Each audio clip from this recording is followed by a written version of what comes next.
the screen or show this action, show this next screen or perform the particular action.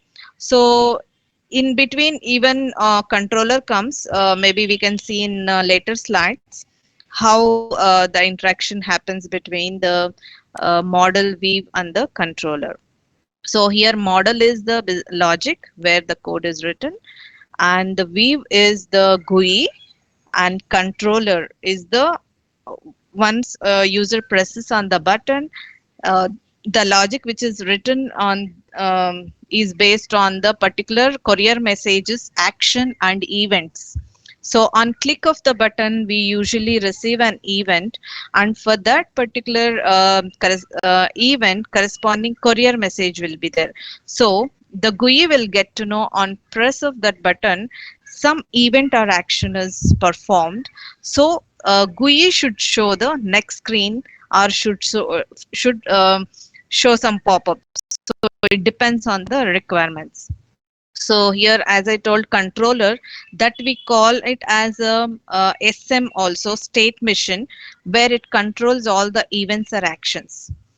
And here, to get the data, this is just a design on the logic part, but to show the data on the screen, now for example, a tuner only if we take, we are tuning to some 98.3 station, and there if it has to show the data, it has to show the data, right? To get the data, usually we would be interacting with the middleware. It's MW is a middleware where it gives the data to HMI, to applications. HMI is nothing but here applications. So we HMI would be requesting the data, to what data to show it on the screen. Then middleware will provide us the data. So through these function interfaces, so we will have one feed document kind of, so where the interaction happens between the HMI and the middleware to get the data. And yeah, if we talk about the MVC architecture, here model view controller, it's a software architectural pattern for implementing the user interface. As I said, model, weave, and the controller are the three main things for the HMI applications to interact each other and show the data, corresponding data. Internally, it might communicate to different applications to get the data and all based on the logic. So here, this is how the controller. So from the request, this monitor is just, if we consider, is our display in the car.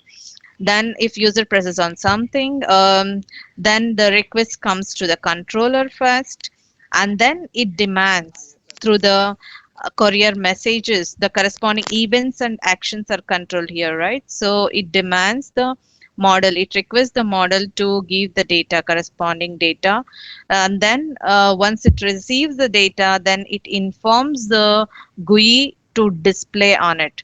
Then the GUI will respond, and then whatever is the response, whatever was the request, the corresponding response would be shown on the screen. For example, if user presses on the button to go to the next screen, and then yeah, that next screen request goes to model, and then yeah, through the model, then controller, and then controller will tell Weave that please show the screen.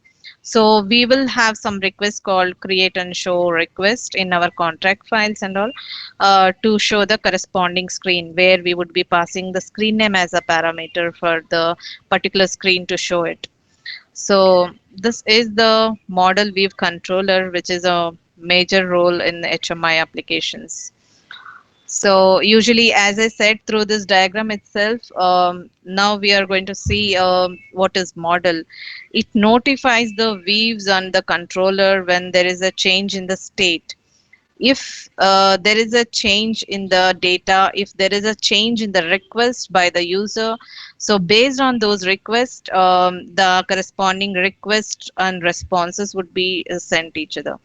Then yeah, then the weave is nothing but, as we know, it's a graphical representation which we can see on the display. This is the weave. So when user presses on some particular item, for example, to tune to particular frequency, we might have seen older radios, where analog radios especially, where we used to tune manually.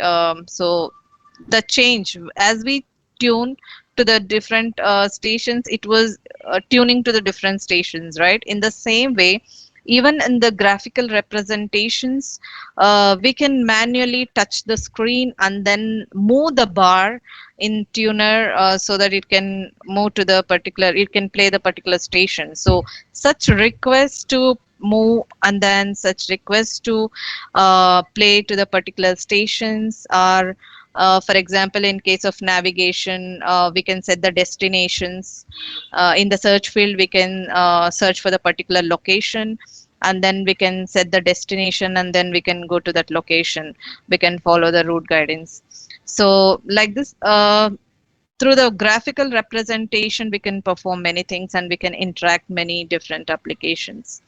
And here controller is the one who is controlling in the background what all the requests and what all actions to be performed to show the particular screen, and to move whatever cursor or whatever operations to be performed is in the control of the controller, the state machine. So here we spoke about the HMI contract. Behind this view model and the controller, we would be maintaining some XML file based in our current projects, where we can see different types of XML based files. So, which is nothing but constants, messages and types and data binding, in out events and actions for the state machine. So if user is interacting, means behind that logic, there will be a state machine where it communicates to the weave and the model through the messages. And constant says nothing but this file handles all the constant values, where in some requirements we will have, for example, okay, this should have the fixed value. So like this, okay, for example, if we take the starting frequency and the ending frequency, so based on the regions, we will be setting this is the starting frequency and this is the maximum frequency. So for such cases, this constants would help these type of files. And messages, as we saw, to interact between different view model and the controller, and different types. It can be string types, integer types, float types. So all these different types of we will be including in the types field. And the data binding will have the data to update on the screen. Now whatever data we show on this, we see on the screen, is mainly updated through the data bindings. Here in hall or the HMI, sorry, yeah, if we are okay, if the button is designed in GUI and the button is named, for example, if we consider controller is the button, here to show the text controller on the button, so the data, whatever data it has to show or update, for example, yeah, we would be updating it through the data binding. So either we can give directly, if it is a constant string, we can directly set there will be in GUI, we will have different properties to set it. We can directly set the text, or we can set through the data binding also, what data to be displayed based on. So this file helps for that. It will have a data binding property, so where user will be setting that property in the GUI, so that logic will be implemented, what to show will be in the HMI model.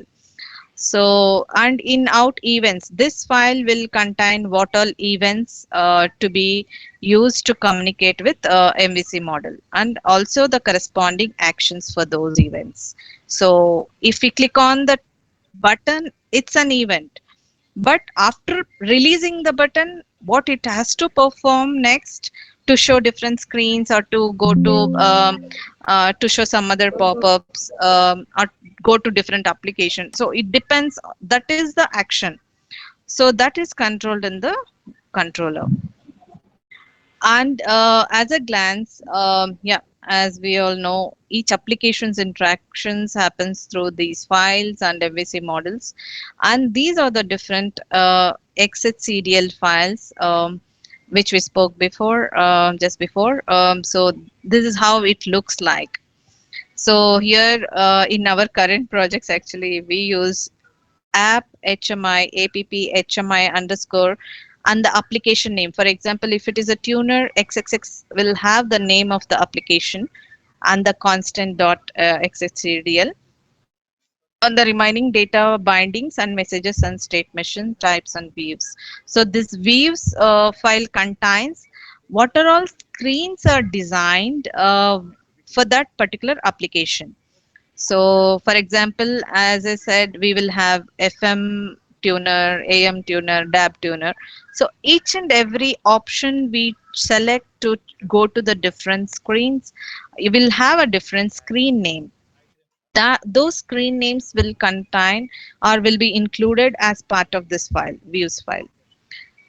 So, here XXX indicates the application name.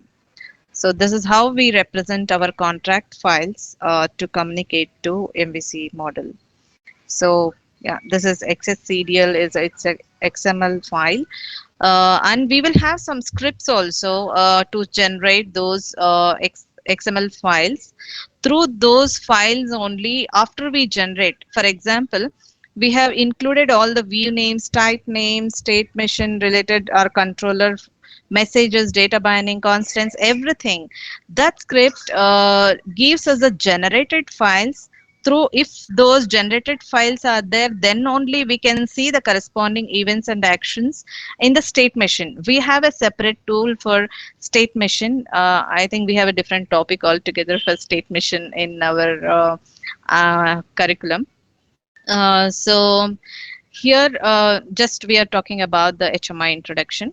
So in that different tool, to reflect what all to map, for example, if any action to be taken place, for that action what to be done, what value to be set to show that particular item. So all those logic to access the screen names, values, constant values, types, to pass it as a parameter or to set some values is will get reflected through these generated files after we run the scripts. So that is how it is done. And yeah, even state machine, after doing the changes in the state machine also, we would have some scripts to run them. That also would gives us the generated files. So where the changes to be released. So after the logic is implemented here in state machine, what all actions to be performed, we have to generate through this script and those files to be pushed. So it generates the state machine.vsp file for the state machine designing. So this file is important to release the change. Then if state machine, GUI and model logic, everything is released particular to the applications, then yeah, the testing would be done to check what is whether it is working as expected or not. So that is how this HMI works. And yeah, and I have given some references as well to go through related to HMI to get to know the background, how HMI, what is HMI, how does HMI look like, and what is the interaction between the model view and the controller. So this is the introduction. Do you have any queries on this?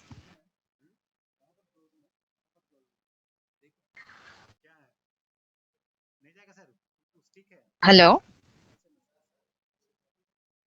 Narsaya, you could hear Yeah, me? Padma, you're audible. Yeah. Yeah.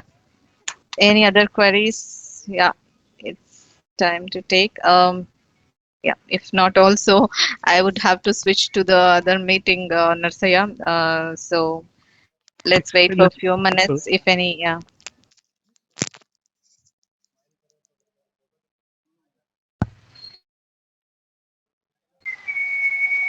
yeah. Please let us know if you have any queries, so that we'll try to explain. Yeah. If not, Hello, ma'am. always it's allowed to. Yeah. Yes, please.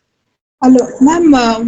Which is the software that you have used, ma'am, for simulation? CGI, for Weave, we have CGI, and for state mission, we have visual state software.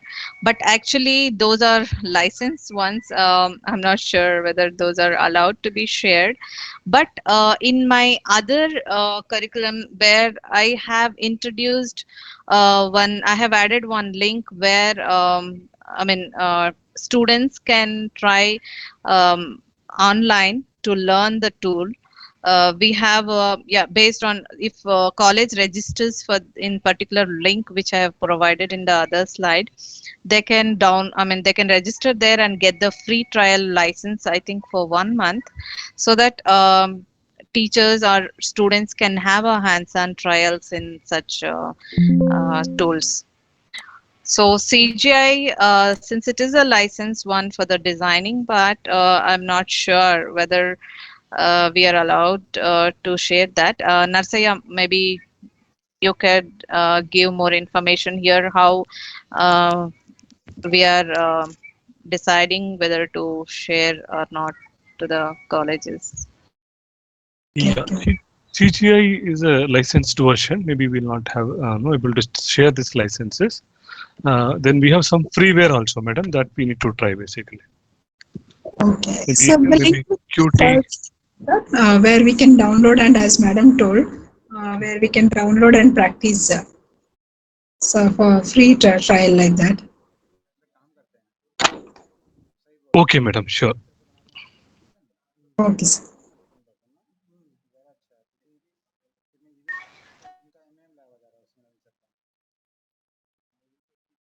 Anybody else Yeah. have a question here?